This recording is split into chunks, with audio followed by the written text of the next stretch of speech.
Pokemon battling can be super stressful, with tournament runs ending due to a little bad luck against you. Whether it's missing your moves, critical hits, sometimes the outcome is completely out of your control, and boy, are those moments stressful. Now, imagine a whole tournament built around having as many of those stressful moments as possible, and you get the Stress Cup. This is how I almost won the most stress-inducing Pokemon tournament around. A tournament hosted by Moxie Boosted, this rule set was just as chaotic as the tournament would be. This was a Regulation E tournament with additional rules, and to start, no 100% accurate moves or attacks that bypass accuracy were allowed. However, sure hit conditions like lock-on, poison types using toxic, blizzard under snow, etc. were okay. No guard was legal, and the ability Hustle, which drops accuracy for an attack boost, makes all physical attacks legal as long as they don't bypass accuracy. Gravity, to make moves more accurate, obviously banned.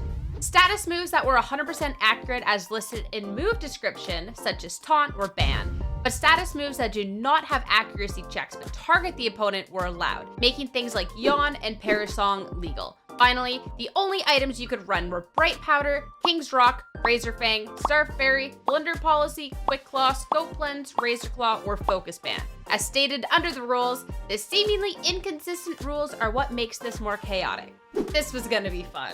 Quite a few restrictions, but I knew the perfect strategy heading into team building. Para-flinch strategies, paralyzing your opponent's Pokemon and then hitting them with a move with flinch potential, was a more old school VGC strategy that was very frustrating to go up against. Combined with the rule set given, this seemed especially strong since even if I didn't get to paralyze or flinch my opponents, they still weren't given a sure hit once their turn rolled around with the no accurate moves rule.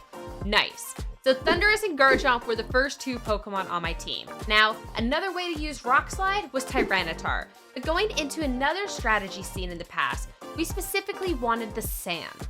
Garchomp has an ability called Sand Veil, which modifies the accuracy of moves used against this Pokemon by 4 over 5.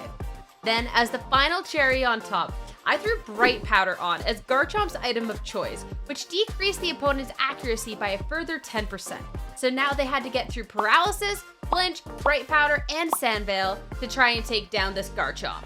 Rounding out my team, I picked up Heatran for great defensive coverage, and Amoonguss to redirect moves and access to 100% accurate Toxics, and Gyarados for Intimidate and further type coverage. And honestly, this team looked fire. For a tournament built around stress, this seemed to be more stressful and frustrating for my opponents to play against, and I planned to use that to every advantage I could. I hadn't practiced any games with the team, so we were just winging it heading into the first game up against Happy Duck JJ. At first glance, this doesn't seem so hard. Connecting my moves?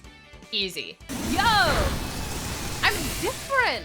And when I do miss my moves, tactical. First miss at the tournament for me, and it sets up Blunder Policy, so my Tyranitar gets to go super fast now. My luck so far doesn't seem to be too bad. I've been connecting more of my moves than my opponent has been, so things are looking great in my favor. Still gotta miss sometimes though. The Dondozo looks a little scary for me if I start missing too many moves. It has Rest and can try and stall out my Pokemon with both my heavy hitter Pokemon being Poison. However, I'm just better, aka luckier, and get a critical hit with a follow-up Dragon Rush Connect for my first win of the tournament. Game 2, I decided to leave Amoonguss at home, since it was essentially useless into this matchup. Instead, Heatran was brought. Going up against Dondozo and Glimmora could have previously been dangerous for it, but they don't have any ground moves, since they would have been 100% accurate, so I feel fine about this adjustment. My opponent adjusted as well though, bringing in Tatsugiri alongside his Dondozo to activate Commander, giving a big boost to all of its stats, and more notably, making it more difficult to take down. I go for some pity damage and a pity miss, and then paralyze the Dondozo to try and play into my prevent the opponent from playing the game strategy, even though if he gets a chance to move, the Dondozo can wrest the status condition away. This works to allow me to set up a little bit. Clicking Substitute on Garchomp, bringing in Tyranitar for Sand, playing a little safer in case I start missing a bunch of moves. A fully paralyzed Dondozo shows that the strategy worked, but I got a little greedy and missed the KO, so Dondozo gets to rest. Then I miss a move. And then another one. Could this start getting scary? No, just kidding. I finally land Dragon Rush and get the critical hit to one-hit KO the Dondozo. Getting down to Happy Duck JJ's final 2 Pokemon. I missed my 6th move of the tournament so far, but it doesn't matter with it getting KO'd to Sandchip anyways, and I win the series 2-0. Great start so far. It's a double elimination tournament, so I don't knock my opponent out, just down to the lower bracket as I move along in the upper bracket to my next opponent, Tom Hayden. His team has some scary Pokemon, but as he leads Hydreigon and Mousehold, I get reminded they aren't that scary after all. Mousehold can't hold anything to help the accuracy of Population Bomb, and it hits only twice. Okay, maybe this lead is still a little scary though, since Focus Energy clicked on Hydreigon increases critical hit chances, so this could do some damage. If I could get a Wild Bolt Storm Paralysis onto this Hydreigon, please. Pretty please. I'm begging. No, this game hates me. Oh, just kidding. Can't critical hit me if you can't connect your moves. Oh, miss from me though. Then his Draco Meteor deletes my Garchomp to Sight, Sandveil, and Bright Powder. I game exceptionally well here, almost not getting substituted up after a bad call, forgetting to swap out my Tyranitar so it fell asleep thanks to Yawn, but since I avoid all of the moves, I pick up the final KOs, and that's game 1 in the bag. Next game, I feel sums up the Stress Cup very well. Thundurus truly went crazy here. I make a great call to Terra Fairy my Gyarados to stop the Draco Meteor heading towards it. There it is, the Draco Meteor, perfect call, ding ding ding, let's go. And Thundurus continues to prove why it should be match MVP. I then find out the secret to the tournament. Just miss, simply miss. Miss, miss, miss, miss. Oh my god, it did miss. Let's go. And continue to use that to start running away with the match. Paraflinch. Let's go! Another 2-0 victory. And I'm now 2-0 in the tournament. Round 3 is where things get tricky. I have to go up against Joe UX9 in a perfect mirror match. In the past, I've used his teams, and whenever I have to face him, he beats me in the mirror since he knows the team better than I do. Even at real life tournaments, I keep having to face him, and already this season, he's 3-0 against me out of the 4 locals I've played. This time is a little different though. I'm not using Joe's team, he's using mine. He originally planned on bringing Snow and Blizzard Spam to the event, and when I told him of my team plan, he swapped over for us to work on my idea together. A couple Pokemon were swapped out for more consistent options, and I tweaked a few moves to further better the team, like Ice Fang Gyarados. We might have been on the same wavelength about the team, but we had different ideas heading into game 1, as I lead Thundurus and Garchomp into his Garchomp and Gyarados. I go for Thunder Wave into his Gyarados, but he swaps into Tyranitar, setting Sandveil for both of our Garchomps and having immunity to my Prankster Thunder Wave. Fine, I'll do this the old-fashioned way. Wild Bolt Storm gets the paralysis next turn, but he flinches my Gyarados and KOs it. A miss for my Garchomp, and a refusal for his own Pokemon to miss puts my fate out of my hands pretty quickly, and he finally whittles away my Pokemon. With only Amoonguss remaining, I click forfeit. This is starting to look like history will repeat itself once again. Game 2, I lead Gyarados. Since if Joe did it, it must be good, right? Though I have it paired up with Amoonguss. Since Amoonguss was too passive kept in the back last time around, things proceed to not quite go my way.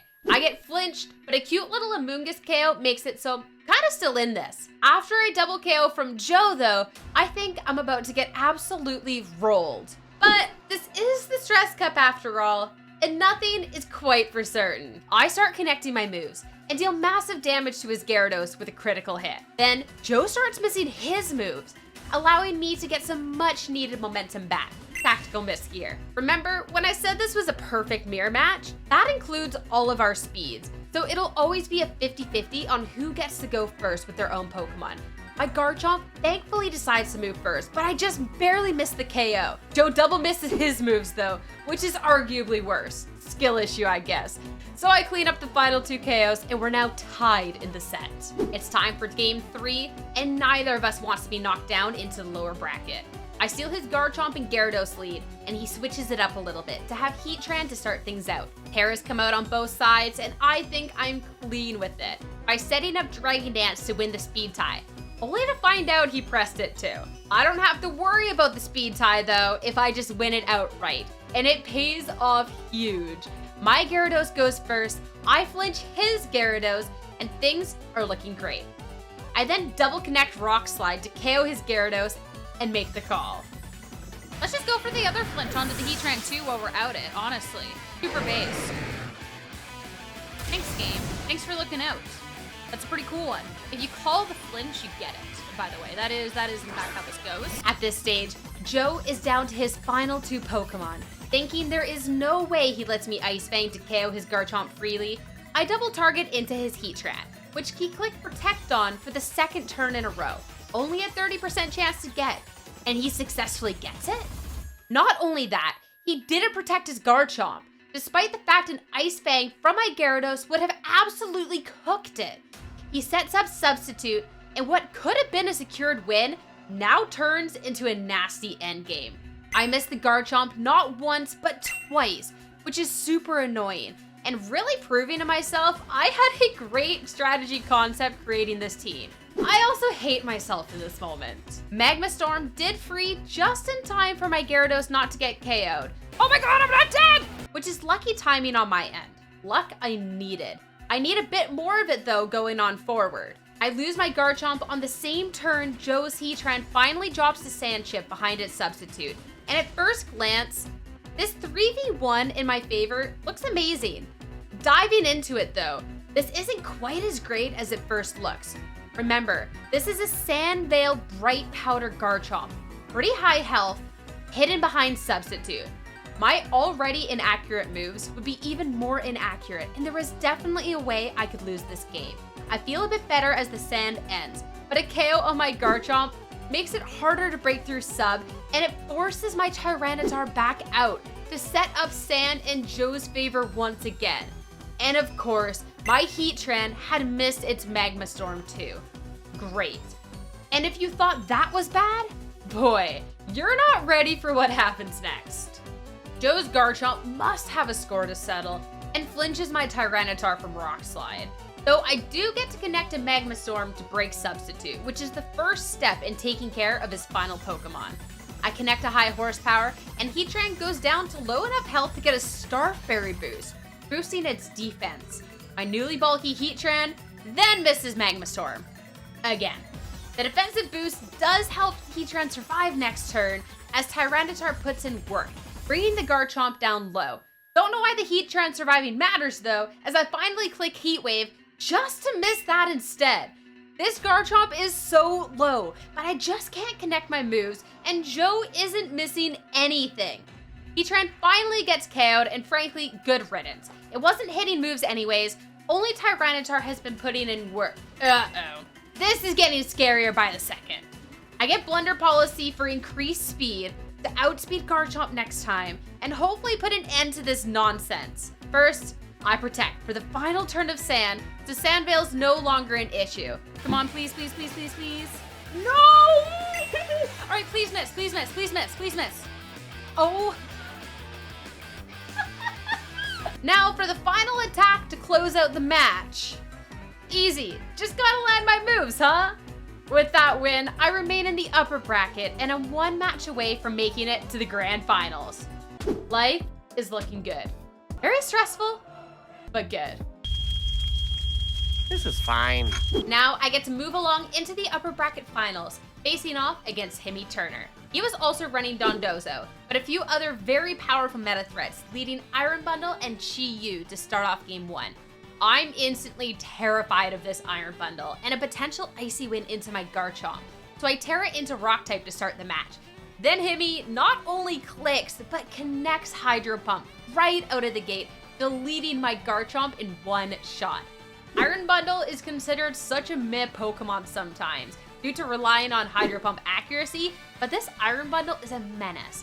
And to top it off, Chi-Yu clicking Snarl means I can't even KO the Iron Bundle in one hit with Wild Bolt Storm. At least, I do paralyze the Chi-Yu for a little revenge. Next turn, a priority Thunder Wave hits and slows his Iron Bundle down, so I can get the KO with Rock Slide and flinch the Chi-Yu in the process. This is where we see the Dondozo strategy come out now, as Tatsugiri swaps in for the severely underperforming Chi-Yu. I miss a Thunder Wave on Dondozo, but I'm not really worried about this board state, and I click it again next turn to successfully paralyze it. Rock Slide can do some damage to my team, but I'm not too worried about that unless he starts connecting Fissures. Oh, I was scared for my life there for a second. Odds are in my favor he doesn't, and I KO Dondozo and Toxic the Tatsugiri to start dealing damage. Quick Claw Amoonguss comes into play just in time for a protect. Second Quick Claw comes out as I target down Himi's Pokemon, missing the KOs, but Tatsugiri missing its Muddy Water and Chiyu getting paralyzed means I'm still good. And Tatsugiri gets KO'd from toxic damage. Then I get a third Quick Claw. This Amoonguss is some real speed. But right after, the forfeit comes on through. I've not seen that one before. Game 2, we lead the same Pokemon, but this time, no Snarl from Chiyu means I can one-hit KO the Iron Bundle with Wild Bolt Storm from the start, after it fails to KO my Garchomp since I protected this turn. And I paralyzed the Chiyu again while I'm at it. Chiyu finally paying for all the crimes it has committed in VGC. With Dondozo forced out onto the field, not surprised to see the Tatsugiri following, swapping in right away, as Dondozo goes for Fissure? It's at this point, I decide to play my most annoying strategy. I Thunder Wave the Dondozo and set up Substitute with Garchomp. Now, time for Para-Flinches. Easy flinch. I might miss a Rock Slide along the way, but the damage is done and the Wild Bolt Storm picks off the Dondozo. Now, maybe my strategy goes a little too far into me being a bad person. With just Tatsugiri and Chiyu left, I take 2 turns to get Thunder Wave onto Tatsu, with Chiyu doing nothing thanks to Paralysis.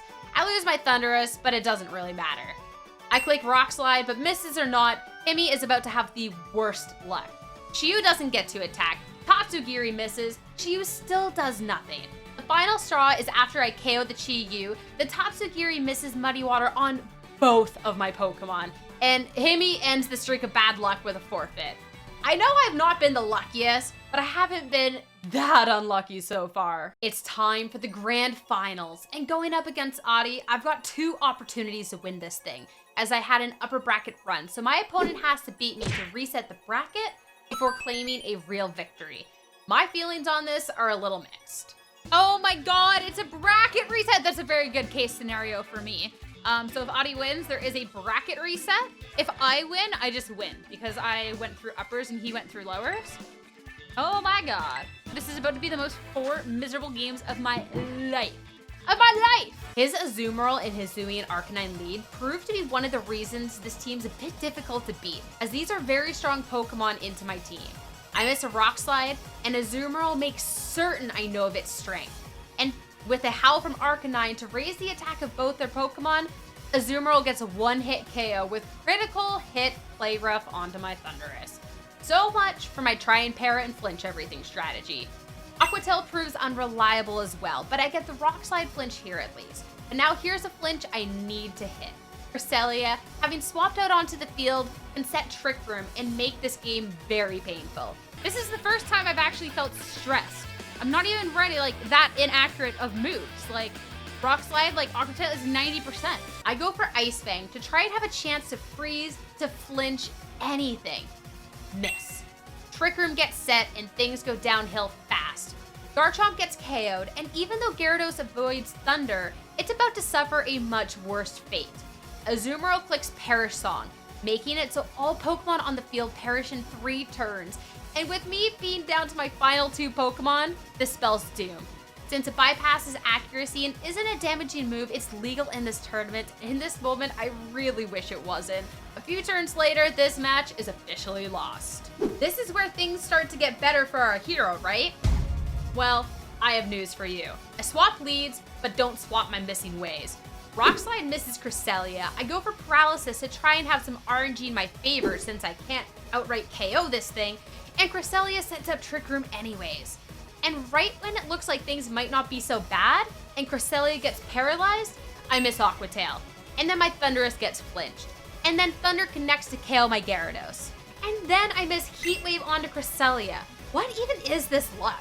Not only that, Hisuian Arcanine connects and critical hits Stone Edge to heavily damage my Heatran. One more miss and this game is shot. I click forfeit and Adi has taken the first series and has successfully reset the bracket. Now, it's time for the final best of 3. And I have the best explanation as to why things went down how they did. I know, right? It's all for content. Content creator, that's what I do. A fresh series, and Adi brings Glacier as an adjustment. This seems a lot less scary than the Azumarill, and I try to set up Dragon Dance, though I'm denied by the Will-O-Wisp and burned to reduce my damage anyways. And then... Ah, it's the Swords Dance! Swords Dance, high alert, high alert! Terrifying. Don't like that. Yeah, I don't think this is gonna go well. Cresselia setting Trick Room seals my fate shortly after, and this is pretty much impossible. Forfeit comes through again, and I'm one game away from losing the entire tournament. This is where I realize my biggest mistake. I've been trying to play this too fair, like a proper gamer, and not the scrub that made a team built around being as frustrating as possible. I've been relying on flinches to get me out of bad situations, but I have to play for them from the start. Both of us make adjustments, going back to our first leads in game 1. But this time, I have a plan. It's as simple as that. It is as simple as that. I started losing when I started trying to play the game. This is not a game. This is the stress game. This is what this is about.